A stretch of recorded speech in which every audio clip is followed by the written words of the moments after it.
The story is about you. I did a shorts yesterday about how you could hear a story.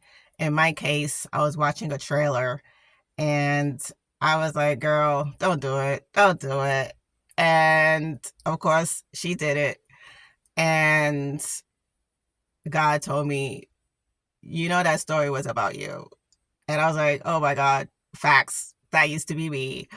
And I had to pray to God, like, God, remove the spirit of foolishness from me. I've done my 20 years of foolishness. I'm good. I'm done. Welcome to Tea Time, True Time. Hope you're enjoying your Saturday. Even though my team, New York Giants, is not in the fight, I'm still watching football tomorrow. Let me know in the comments who you're rooting for. And if you have gone to the community tab, make sure you go to the community tab and just check off who you're voting for, or you just don't care since your team's not in it.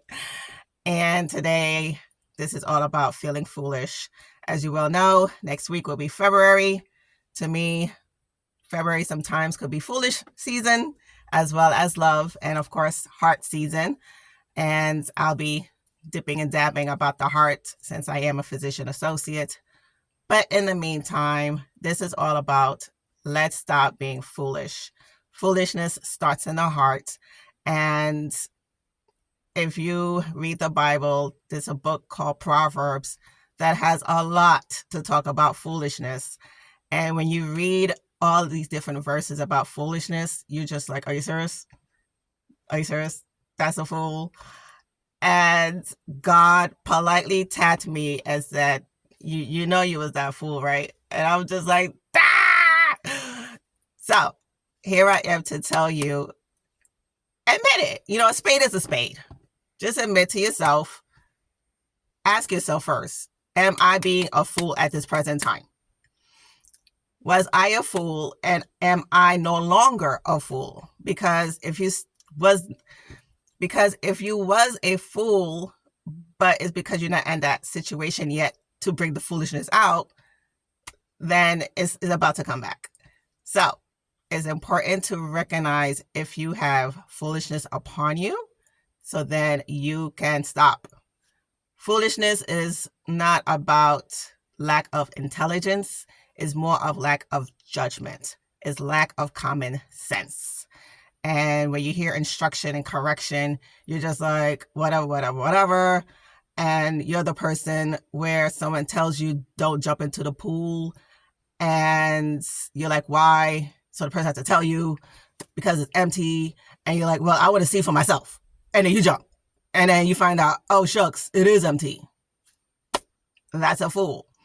So foolishness starts in the heart. So once again, what is in your heart? Your heart is your thoughts, your intentions of why you want to be at this place, why you want to be with this person, why you want to do this X, Y, and Z. And I share more in question 4 of Decision Series this upcoming Thursday. If you have not watched the first 3 questions, make sure you recap prior to coming back on Thursday for the Resilient Life with Rosie podcast. In the meantime, in between time, here is something I would like you to do.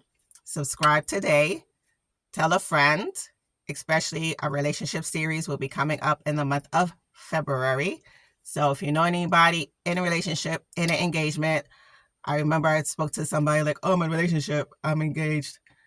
You're not married yet, so I can still save your life. So anybody you know who's engaged, tell them about the relationship series. And be honest with yourself and ask yourself this question right now, am I feeling foolish?